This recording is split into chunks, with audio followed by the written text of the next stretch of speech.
Hey everybody, it's Jason Blaha here, and it's time for part 4 of the Monday Q&A, so let's do it. Please address the athlene X video regarding isolating the inner pec. No, because that would mean I have to watch the video. I'm not going to watch the video. I will just address the question of can you isolate the inner pecs? No, you cannot. And in fact, as far as the inner versus the outer pec, I remain skeptical that you can even emphasize it. You can emphasize upper versus lower pecs, but because of the way the insertions and origins work on the pec, you shouldn't be able to recruit the inner pecs more. If you want more developed inner pecs, just build your whole pecs. The whole thing will come along.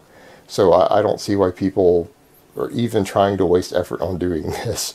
Build your entire pec, and the inner pec will come along as well. There isn't sufficient data, to my knowledge, that you can hypertrophy the inner pec more than the outer pec just by exercise selection.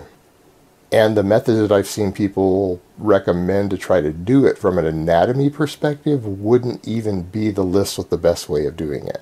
Like when you always see people say stuff like squeeze at the top on a chest exercise, as if that would actually recruit the inner pec more when it doesn't even put the same stretch on it that other ranges of motion do. All right, next question.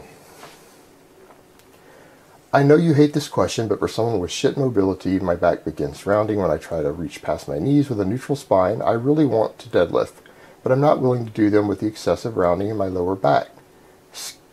I'm skipping the rest of his question. His question was like a page long with different methods to do this that aren't going to help his problem.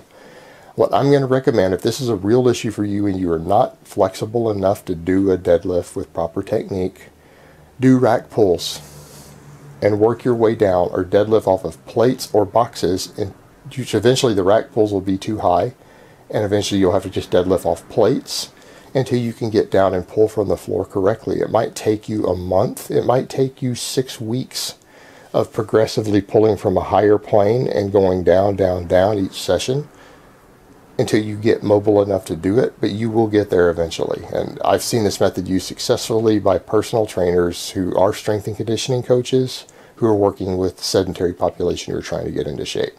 So that's the method you need to use. All right, next question. Recomping for teens, should we just train hard and eat well around maintenance calories, or are there certain rules we have to follow? Your basic guideline for recomp.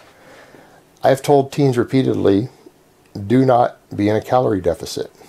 If you're following the general guidelines I've given for recomps, you're having long streaks of the week where you're in a calorie deficit. This is not conducive to your growth. A supercompensation effect in your muscle tissue isn't helping your organs and your bones get by that being in a deficit 2/3 of the week. So no, you don't need to follow that.